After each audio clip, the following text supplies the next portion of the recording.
चलिए तो हम लोग नेक्स्ट एक्सरसाइज की तरफ बढ़ते हैं। ये एनसीईआरटी का एक्सरसाइज 4.2 है और इसमें पहला सवाल है। पहला सवाल क्या बोल रहा है? कह रहा है find the roots of following quadratic equation by factorization, यानी गुणनखंड करके दिए गए ये जो आपके सवाल हैं इनको हल करना है। ठीक है, तो आइए हम लोग प्रोसेस सब समझ चुके हैं, बस सवाल को हल करते हैं। बाकी जो भी कंफ्यूजन होगा हम बनाते समय समझा देंगे। तो पहला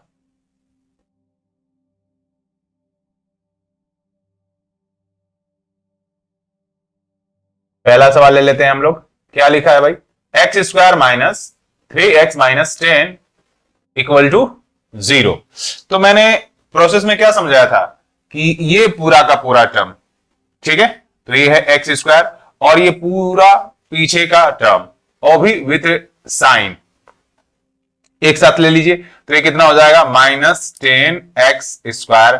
अब -10 को ले लीजिए। वैसे आपको केवल 10 को लेकर पहले आप फैक्टराइजेशन करना है, तो ये 10 को जब तोड़ेंगे तो ये 2 5 मतलब कुल मिला के ये 10 को आप तोड़ सकते हैं 1 गुणे 2 गुणे 5। ठीक है, तो ये तो हो गया ये। अब यहां पर ध्यान रखना है कि आपको माइनस के साथ भी एडजस्ट करना है। आपको दोनों को ऐसे रखना है कि जोड़ने पर या घटाने पर हमारा -3 आए और मल्टीप्लाई करने पर वो आपके -10 के बराबर आए। -10 के बराबर आना चाहिए, ध्यान रहे बात। जो भी आपको डिजिट लेना है ले लीजिए, किसके साथ साइन क्या लेना है वो भी आप डिसाइड कर लीजिए, लेकिन ध्यान रखना है कि जब भी उनका मल्टीप्लाई करें तो आपका -10 आए और जब जोड़े या घटाएं तो आपका -3 आए। तो यहां पे हमारे पास फैक्टर इतना है 10 का, तो लेके देखते हैं भाई। हम 1 गुणे 2 ले लेते हैं और 5 ले लेते हैं, तो ये हो जाएगा 2 और ये हो जाएगा 5। ठीक है, तो अगर 5 में से 2 को आप घटाएंगे तो 3 तो मिल जाएगा।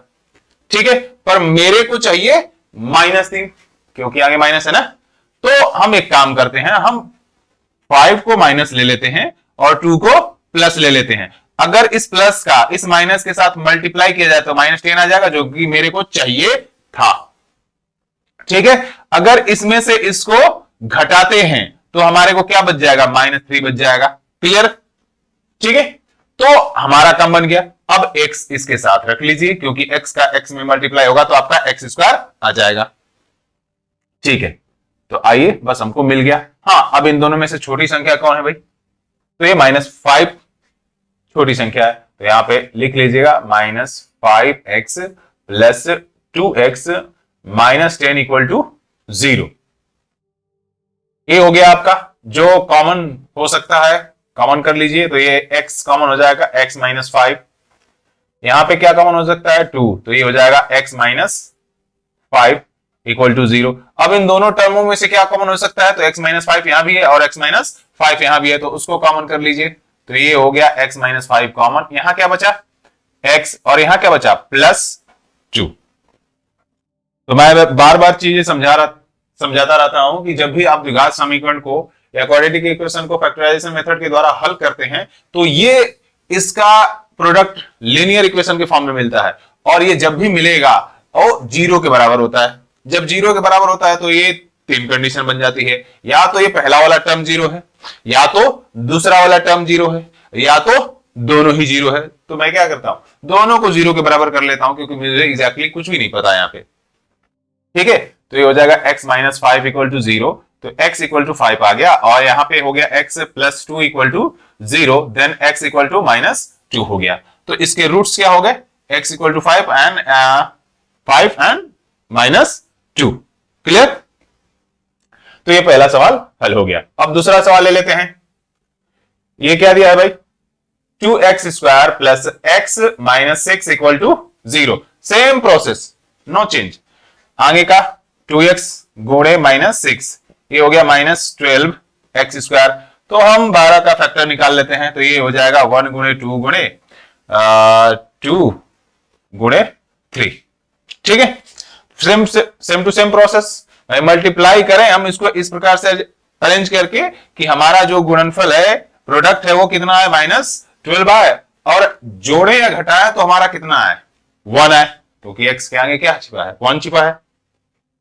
तो यहां थोड़ा हम एडजस्ट कर लेते हैं। अगर देखिए यहां पे हम अब पहले बनाते हैं गलत से, 1 × 2 एक साथ ले लेते हैं और फिर 2 × 3 एक साथ ले लेते हैं, तो ये 2, ये आपका 6 हो गया।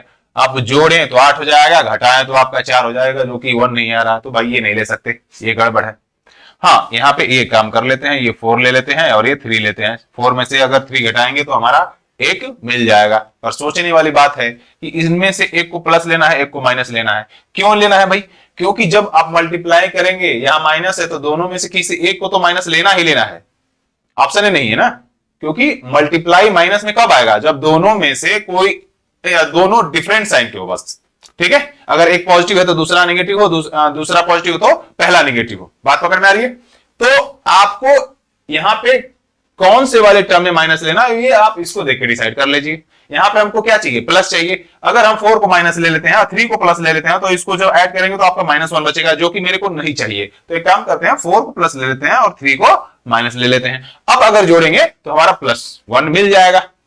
ठीक है, तो अब आप कर सकते हैं 4x और इधर करते हैं -3x। तो दोनों में से स्मॉल संख्या कौन सी है?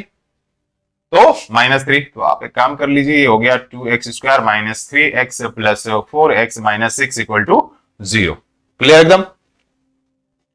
अब इसमें से जो कॉमन हो सकता है कॉमन कर लीजिए। फिलहाल तो यहाँ केवल x ही कॉमन हो रहा है, तो ये हो गया 2x - 3 एंड यहाँ पे कॉमन हो रहा है +2, यहाँ बचेगा 2x - 3 = 0।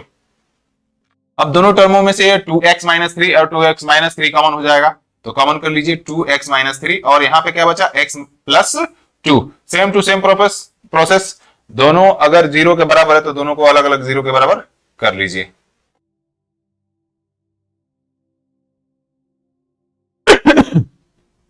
तो यहां से x की वैल्यू क्या निकल के आ जाती है? 3/2 और यहां से x की वैल्यू क्या निकल के आ जाती है? -2। तो यहां पे इस समीकरण के रूट्स क्या हो गए? 3/2 एंड -2। ठीक है, नेक्स्ट सवाल ले लेते हैं। थोड़ा सा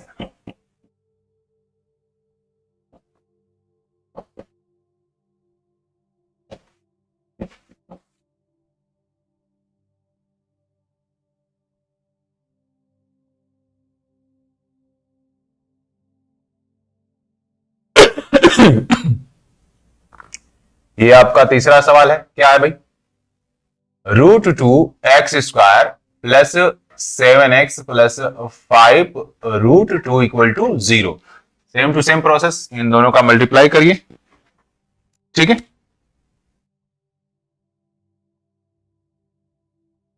यहां पे कर लेते हैं, तो ये हो गया आपका √2x² × 5 √2। तो ये आपका निकल के आ जाएगा 5 × 2 √2 × 2 10x²। 10 का फैक्टर निकाल लीजिए, तो आपका क्या निकले? 1 × 2 × 5 और हमको कितना चाहिए? 7। 5 × 2 = 7, जोड़ने से मेरे को मिल जाएगा। तो सीधा सीधा बन गया भाई 2 और 5। अब यहां पे सारे जगह प्लस है तो झंझट ही नहीं है माइनस प्लस का। ठीक है, क्योंकि हमारा ये जो है भी प्लस आया है और ये दोनों ही प्लस है, तो दोनों को अगर जोड़ेंगे तो प्लस में ही आएगा और मल्टीप्लाई करेंगे तभी प्लस में आएगा, तो झंझट नहीं है यहाँ पे। तो इसको हम 2x और 5x से ले लेते हैं। तो ये छोटा है, ये बड़ा है, तो हम 2x को पहले रख लेते हैं। तो ये हो गया √2x² + 2x + 5x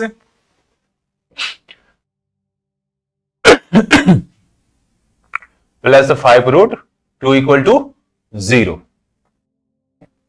अब इन दोनों टर्मों में से क्या कॉमन हो सकता है? तो ध्यान से देखिए, आप 2 को इस तरह से लिख सकते हैं, √2 × √2, क्योंकि अब अभी यहां पे आपने क्या किया? √2 का जो गुणा किया तो 2 आया, 2 का आपने 5 में गुणा किया तो 10 आ गया। ठीक है, तो अगर √2 × √2 = 2 होता है तो 2 को भी तो 2 हिस्सों में तोड़ सकते हैं ना। ठीक है, आइए तो यहां से हम कॉमन कर लेते हैं √2 और एक कॉमन हो जाएगा x, तो यहां बचेगा ओनली x और यहां पे बच जाएगा +√2। और यहां से क्या कॉमन हो सकता है? +5 x + √2 = 0। अब यही चीज दोनों में से कॉमन कर लीजिए, तो ये हो जाएगा x + √2 और यहां पे क्या बचा है भाई? √2x + 5 = 0। दोनों को अलग अलग 0 के बराबर कर लीजिए, तो x + √2 = 0 and √2x plus 5 equal to 0। तो यहां से जो निकल के आएगा x बराबर -√2 और यहां x बराबर निकल के आएगा -5√2। हाँ, कहीं कहीं आंसर क्या करता है कि देखिए ये जो नीचे है हर के रूप में √2 है, ये जब हर के रूप में रहता है करनी में तो आंसर ज्यादातर नहीं देता है, पर कहीं कहीं दे देता है, जरूरी नहीं है, लेकिन ज्यादातर नहीं देता है। तो आप इसको क्या कर सकते हैं, प्रमेयीकरण कर सकते हैं। ठीक है, तो अब देख लेते हैं, इतना ही होगा शायद, यहाँ पे कोई दिक्कत नहीं है।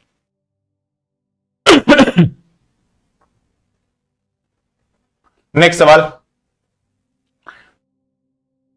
ये हो गया आपका क्या, 2x² minus x plus 1/8 equal to 0। तो आप एक एलसीएम लेके पहले इसको हल करें, उसके बाद आप समीकरण हल करने का प्रयास करें, क्योंकि बट्टे वाला कंफ्यूज करके रख देगा। तो ये हो गया 8, तो बोला x² minus 8x plus 1 equal to 0। Cross multiply कर दीजिए, 16x² minus 8x plus 1 equal to 0।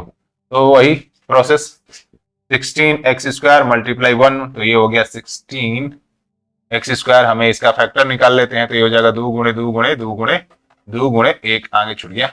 ठीक है, तो हमको इस प्रकार से इसको अरेंज करना है कि भाई जोड़े तो आपका -8 आए और मल्टीप्लाई करेंगे तो 16 आए। तो मल्टीप्लाई का वाला केस तो हमेशा 16 आ ही जाता है, क्योंकि हम उसी का फैक्टर करते हैं तो आएगा ही आएगा। हाँ, जोड़ने वाले पर फोकस करना है कि हमको ये बीच वाला चाहिए और साथ में माइनस भी चाहिए। ठीक है, तो देखो 4 4 ले लेते हैं, ये भी 4 दोनों को ऐड करेंगे तो 8 आ जाएगा। पर दिक्कत यहां एक और है कि हमें -8 चाहिए। तो अगर हम एक को करते हैं तो मल्टीप्लाई जब करेंगे और जब एक को माइनस कर देंगे, दोनों को जोड़ेंगे तो 0 हो जाएगा, जो कि संभव नहीं है, मेरे को 0 नहीं चाहिए। और गुणा करेंगे तो आपका -16 आ जाएगा, वो भी ठीक नहीं है।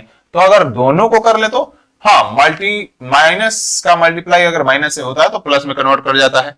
ठीक है, तो 4 का, ठीक है, 4 के साथ जब एडिशन करेंगे तो -8 आपका आ जाएगा। दोनों से है तो यहां सोचना ही नहीं कौन बड़ा है कौन छोटा है। 16x² minus 4x plus 1 equal to 0। तो दोनों में से जो कॉमन हो सके कॉमन कर लीजिए फैक्टर को, तो ये हो जाएगा आपको 4x, तो यहां बचेगा 4x माइनस 1 और यहां पे -1 कॉमन हो जाएगा और ये माइनस वाला कन्वर्ट हो जाएगा प्लस में और प्लस वाला कन्वर्ट हो जाएगा माइनस में। तो इन दोनों में से क्या कॉमन होगा, ये जो सेम है, तो ये हो गया 4x माइनस 1 कॉमन, यहां भी हो गया 4x बचा और यहां पे -1 बचा इक्वल टू 0। अब दोनों सेम है, आप अलग अलग हल कर लीजिए, कोई दिक्कत नहीं है। तो यहां से x की वैल्यू 1/4 निकल के आती है, यहां से भी वैल्यू वन बाई 4 निकल के आती है। ठीक है, तो ये भी आपने क्या कर दिया, फैक्टराइजेशन मेथड से इसका रूट्स निकाल दिया। अब लास्ट सवाल बचा है, उसको भी हल कर लेते हैं हम लोग।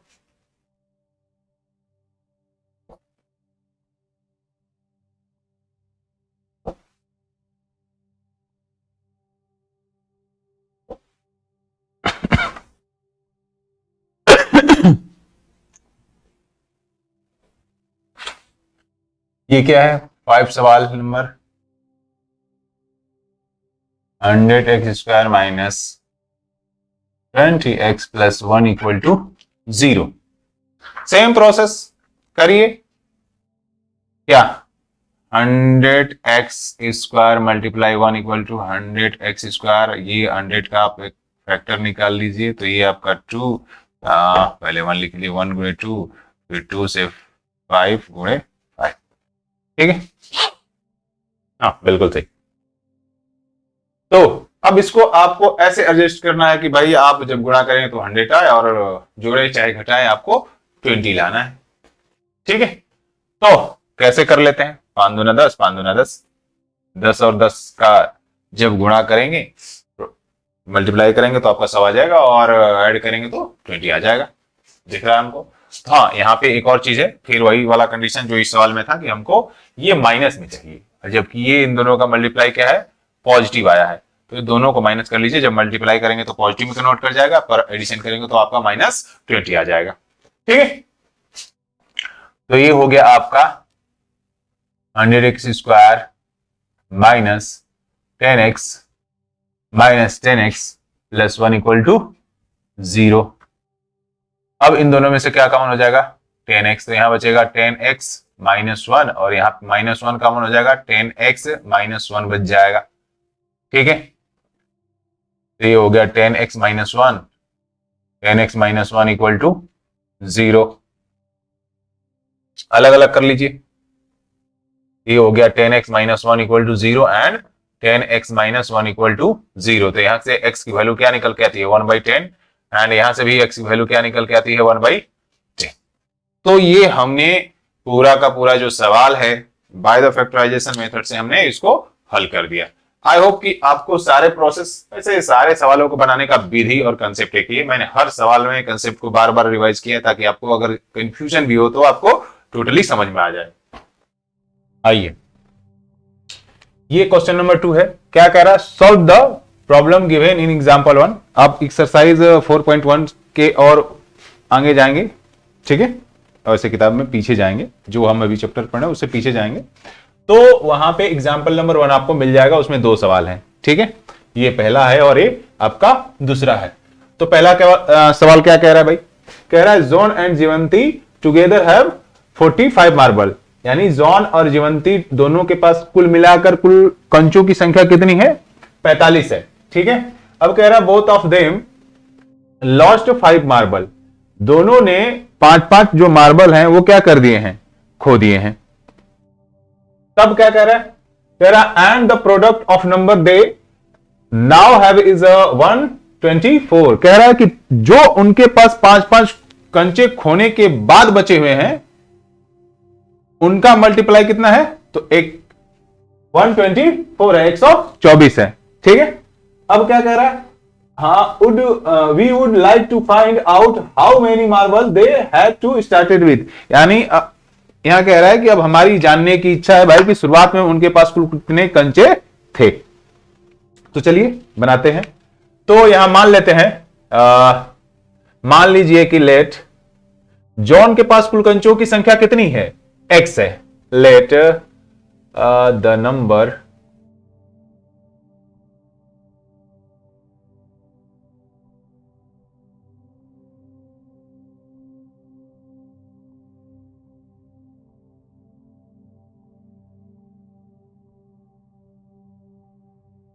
x, मान लिया कि जॉन के पास कंचों की कुल संख्या कितनी है? x है। तो जीवंती के पास कितने होंगे? Then the number of marbles Jivanti had. तो भाई दोनों के पास कुल मिलाकर अगर 45 हैं, ठीक है, तो हमने मान रखा है कि मान रखा है कि जॉन के पास कुल कितने कंचे हैं? x हैं। तो जीवंती के पास कितने बचेंगे? अगर सपोज दैट मान के चलिए कि जॉन के पास अगर 20 कंचे होते तो जीवंती के पास कितने बचते? 25। तो आपने क्या किया? 45 में से 20 घटाया। ठीक है, तो यहां हम क्या कर लेंगे? हम 45 में से x को घटा देंगे। अब कह रहा है कि दोनों 5-5 कंचे खो देते हैं। इफ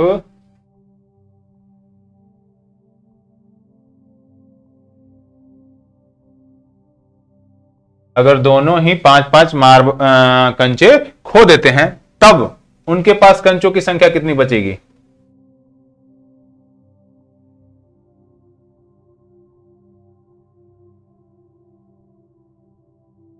तब जॉन के पास कंचों की संख्या बराबर, तब जॉन के पास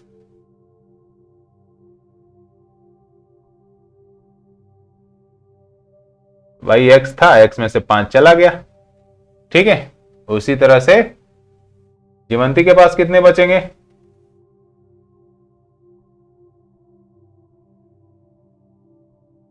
the number of marble Jivanti had, ये देखिए ये पहले से ही 45 माइनस एक्स था, इसमें से -5 और कर लीजिए तो ये आपका बन जाएगा 40 माइनस एक्स।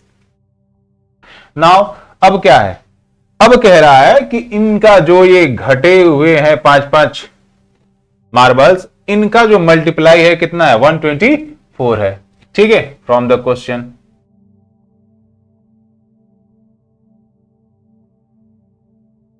तो ये है आपका x minus 5 multiply 40 minus x equal to 124।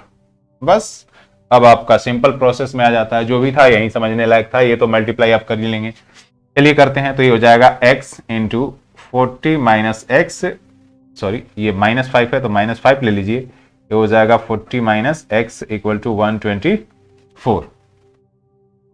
ये हो जाएगा 40x minus x square minus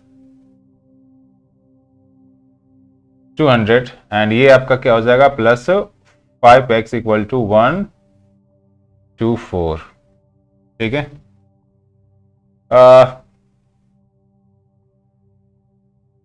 सबको आप उठा के इस साइड लेके आइए, कोई दिक्कत नहीं, पहले आप हल कर लीजिए। तो ये हो जाएगा माइनस एक्स स्क्वायर, ये आप ऐड कर लेंगे तो हो जाएगा 45x माइनस 200 इक्वल टू 124।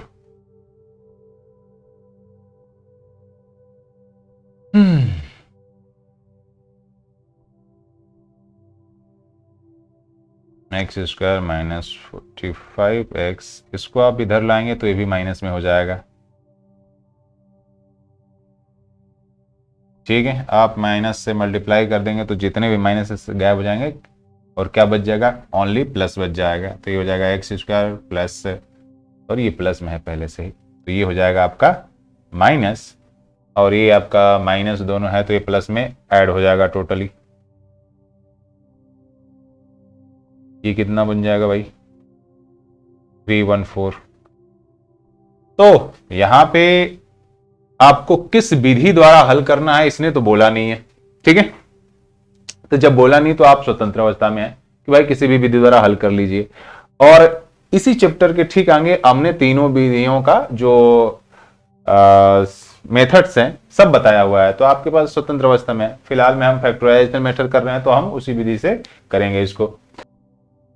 चलिए तो कर लेते हैं। ये देखिए ये क्या हो गया, यहाँ पे थोड़ा सा देख लीजिए, ये आपका यहाँ पे 2 रहेगा, तो ये हो जाएगा एक्स स्क्वायर मल्टीप्लाई 3 2 4, तो ये हो जाएगा 3 2 4 एक्स स्क्वायर। हमें इसका फैक्टर निकाल लेना है, तो 3 2 4 का फैक्टर आप निकाल लीजिए, 2 1 6 2 2 8 1 3 2 7 3 3 and this 9 and 3 and 3। तो आप इसका फैक्टर निकाल लीजिए, तो ये हो गया आपका 3 2 4 इक्वल टू 1 मल्टीप्लाई 2 2 3 3 3 एंड 3। ठीक है, प्रोसेस वही है कि भाई गुणा करने पर आपको कितना चाहिए, 3 to 4 आना चाहिए। और हाँ, यहाँ पे ऐड या जोड़े या घटाएं, एडिशन या सब्ट्रैक्शन करें तो हमारा कितना है, -45 आना चाहिए। ये प्रोसेस चेंज नहीं हो रहा है, सेम टू सेम प्रोसेस वही है। यहाँ पे थोड़ा सा बड़ा अंक है तब भी निकल रहा है, कोई दिक्कत नहीं है। अगर ये एक और चीज बताते हैं, अगर ऐसा दिया हो ना तो सबसे इजीएस्ट मेथड होता है कि फार्मूला लगा लीजिए। ठीक है, फैक्टर करने में दिक्कत हो सकता है, तो अगर आपके पास ऑप्शन तीनों हो तो ज्यादातर फार्मूला वाला कंसेप्ट यूज कीजिए, इजी वे में बन जाएगा। चलिए हम लोग बना रहे हैं तो इसी से बनाएंगे अब। हाँ, एडजस्ट करिए इसको, थोड़ा सा एडजस्ट करने में थोड़ी दिक्कत आ सकती है, ये बड़ा है थोड़ा सा तो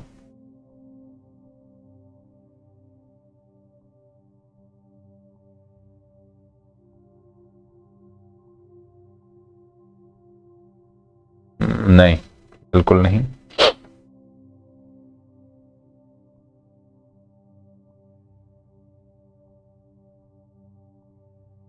नहीं,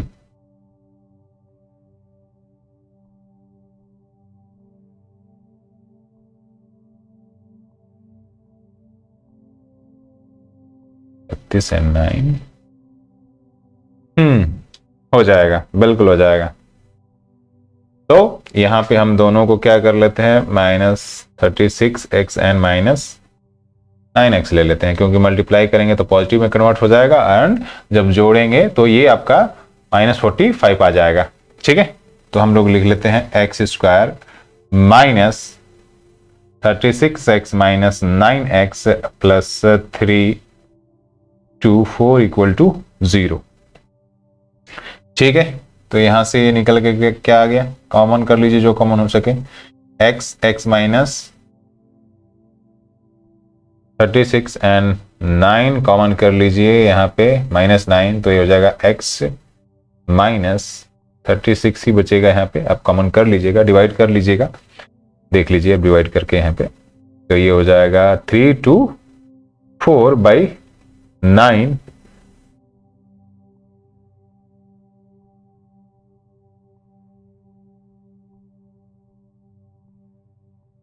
ठीक है, आप कटा लीजिएगा,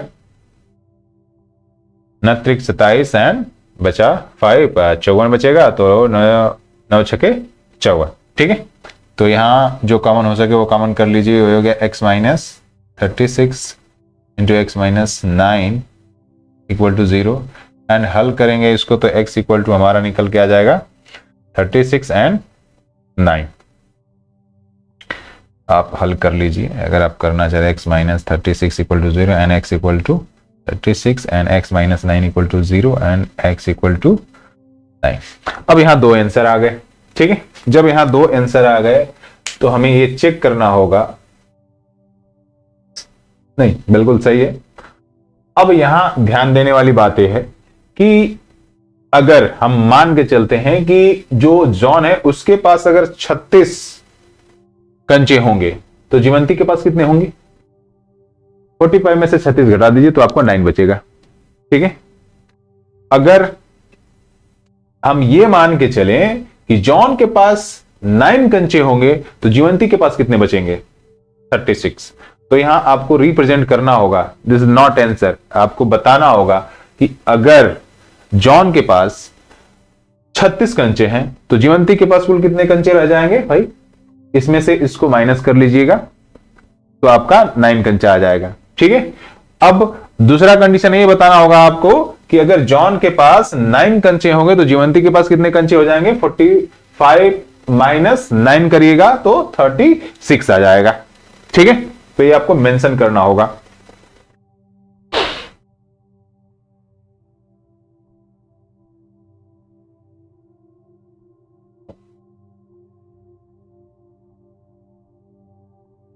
तो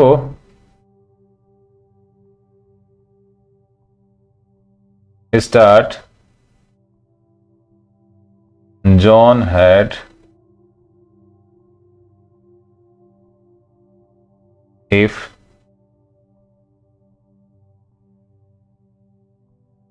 marbles 36, then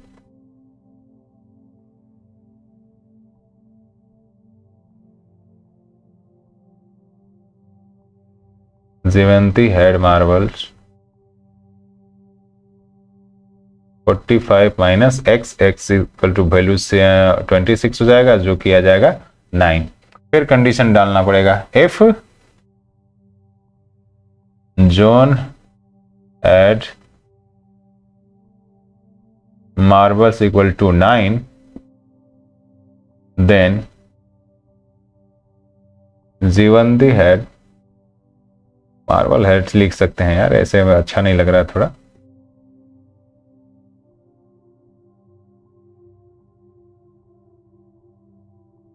है तो ये हो जाएगा 45 माइनस 9 इक्वल टू 36। ये आपको दोनों मेंशन करना होगा, आंसर ये नहीं है आपका। ठीक है, ये तो अब बता रहा है कि भाई आपने जो x मान रखा था उसकी वैल्यू है, अब x की दो वैल्यू आ गई, तो अगर हम x की वैल्यू ये लेते हैं तो जीवंती जॉन के पास की कंचों की संख्या ये हो जाएगी, जीवंती के पास ये वाली होगी, तो हम उसको हल करके निकालेंगे।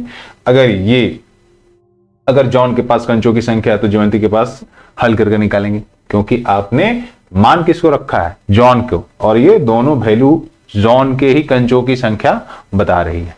ठीक है, ठीक है। अब आते हैं दूसरे सवाल पे। दूसरा सवाल क्या कह रहा है? कह रहा है Kotak industries produced certain number of toy in a day. कह रहा है कि एक छोटा कोई उद्योग है जो एक दिन में कुछ खिलौनों का निर्माण कर रही है। फिर दूसरा सेंटेंस क्या बोल रहा है? The cost of production of each toy, यानी प्रत्येक खिलौने का जो लागत मूल्य है, ठीक है, प्रोडक्शन की यानी उत्पादन की जो लागत मूल्य है वो प्राप्त होती है 55 में से, यानी 55 में से the number of toy produced in a day. एक दिन में जितने भी खिलौने बनते हैं उनको 55 में से घटाने पर प्राप्त होता है। जरा ध्यान से समझना, ये थोड़ा घुमा रहा है क्वेश्चन को। एक कोई छोटा उद्योग है जो कुछ खिलौनों का एक दिन में कुछ निर्माण करता है। अब एक दिन में जाहिर सी बात है कुछ ना खिलौने तर बनाएगा ही बनाएगा। अब कह रहा है कि उसमें से प्रत्येक खिलौने का जो मूल्य है वो 55 में से उस दिन निर्मित किए गए खिलौनों के संख्या को घटाने से प्राप्त होता है। ठीक है, तब क्या कह रहा है? On a particular day the total cost of production was 750 rupees. ठीक है, अब कह रहा है we would like to find out the number of toys produced on that day।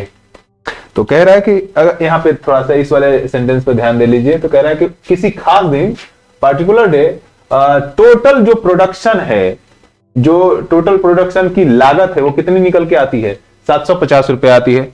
ठीक है, 750 रुपीज। तब कह रहा है हमारी जानने की इच्छा ये है भाई कि आप बताइए कि उस दिन, जिस दिन ये लागत निकल के आई है, उस दिन टोटल खिलौनों का निर्माण कितना होगा। ठीक है, तो हम मान लेते हैं कि उस दिन टोटल टॉय का जो निर्माण हुआ x है। तो लेट सॉल्यूशन लिख लीजिए। Late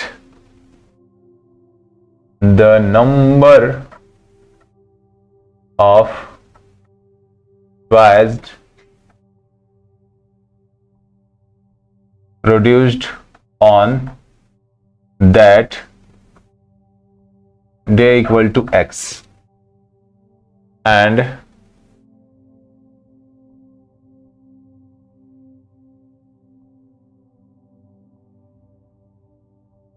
each toy production cost that day, यानी उसी दिन की बात कलेक्ट करना है, कितना हो जाएगा आपका। अब कह रहा है कि 55 में से, यानी 55 में से उस दिन निर्मित किए गए खिलौनों की संख्या को घटाने से प्राप्त होता है। एक और बात है, यहां पे साफ साफ इसने बोल रखा है कि जो भी हम कॉस्ट बता रहे हैं किस में है, रुपीज में है। तो हम ये जो वैल्यू आया है एक खिलौने का जो लागत मूल्य है, उत्पादन मूल्य आया है, वो हम उसको किस में लेंगे? रुपीज में ही लेंगे।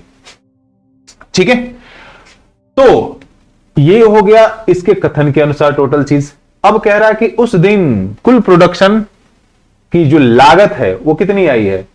अब देखो जरा सा, पहली बात है कि उस दिन हम खिलौनों की संख्या मान लेते हैं, सपोज दैट 10 है, और उसकी लागत 55 में से 10 घटाते हैं 45, एक खिलौने की लागत आती है। तो अगर हम 45 का 10 में गुणा कर देंगे तो टोटल खिलौनों की लागत निकल जाएगी कि नहीं निकल जाएगी? निकल जाएगी। तो सेम टू सेम वही करना है भाई, हमारे पास खिलौनों की संख्या है और एक खिलौने का दाम है। तो हम क्या करेंगे, खिलौने को टोटल संख्या में एक खिलौने के दाम से, मूल्य से हम मल्टीप्लाई कर देंगे तो टोटल खिलौनों का प्रोडक्शन कॉस्ट निकल जाएगा कि नहीं निकल जाएगा? बिल्कुल निकल जाएगा। So from the question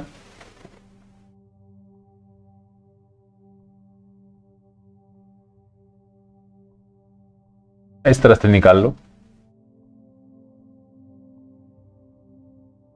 total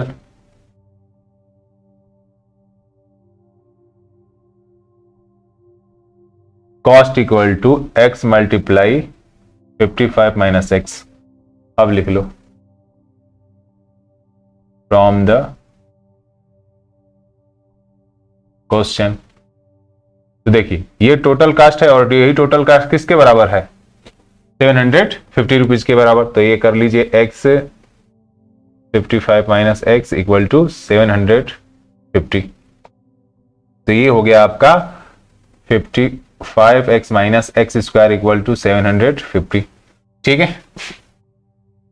दोनों को इस साइड ले जाइए 0, तो ये हो जाएगा plus x square minus 55x plus 750। ठीक है, थोड़ा एडजस्ट कर लीजिए, ये हो जाएगा x square minus 55x plus 750 equal to 0। ठीक है, same to same process by the factorization method में करेंगे। ये हो जाएगा 7x स्क्वायर, क्योंकि इसका भी साइन क्या है, पॉजिटिव है, इसका भी साइन क्या है, पॉजिटिव है। ठीक है, तो आप इसका फैक्टर निकाल लीजिए 750 का।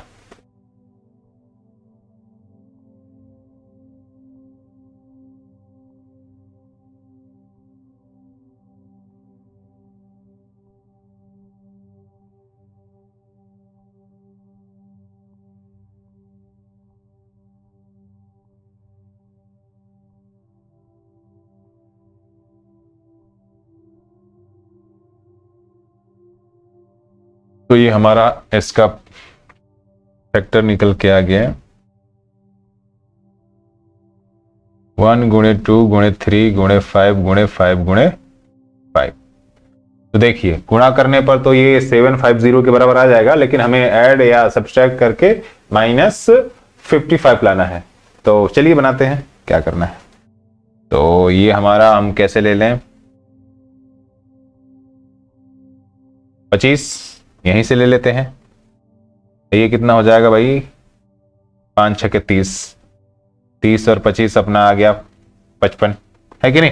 तो बस माइनस है तो दोनों को माइनस कर लेते हैं, क्योंकि दोनों को जोड़ेंगे तो माइनस 55 आ जाएगा, और दोनों को जब मल्टीप्लाई करेंगे तो प्लस 750 आ जाएगा।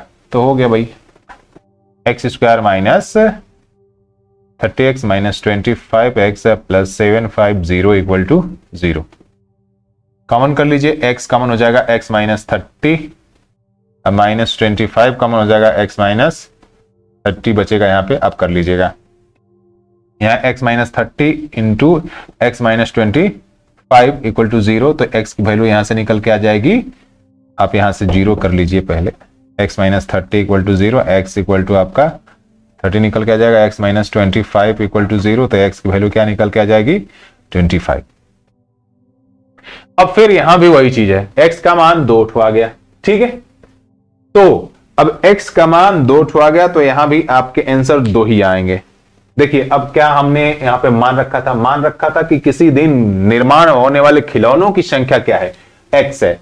तो अगर मान के चलते हैं किसी दिन निर्माण होने वाले खिलौनों की संख्या 30 रुपए है, तो उस दिन जो प्रत्येक कॉस्ट की लागत होगी वो कितनी होगी, 55 में से हम 30 को घटा देंगे, अपना क्या मिल जाएगा, 25 मिल जाएगा। अब अगर मान के चलते हैं कि अगर 25 ही खिलौने एक दिन में बनते हैं, तो उस एक दिन के खिलौने की लागत कितनी हो जाएगी, 30 रुपए हो जाएगी। तो यहां आपको मेंशन करना पड़ेगा। ठीक है,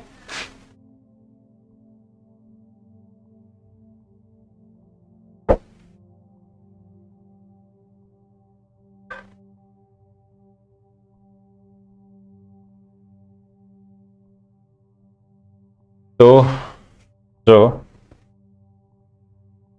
if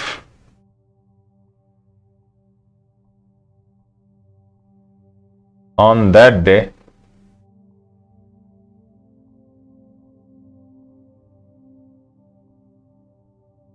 the number of toy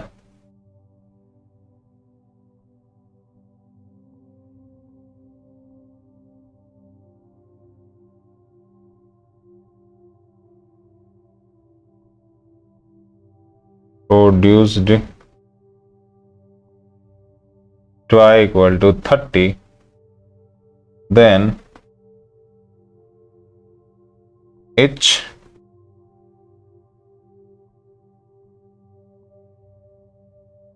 toy production cost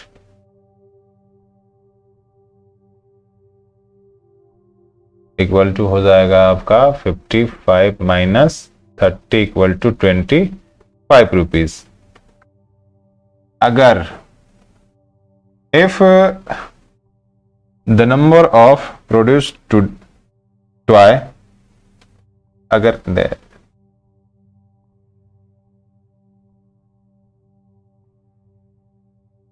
number of toy that day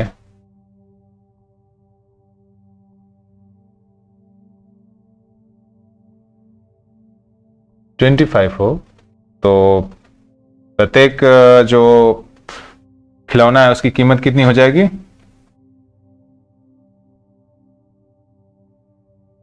Each toy production cost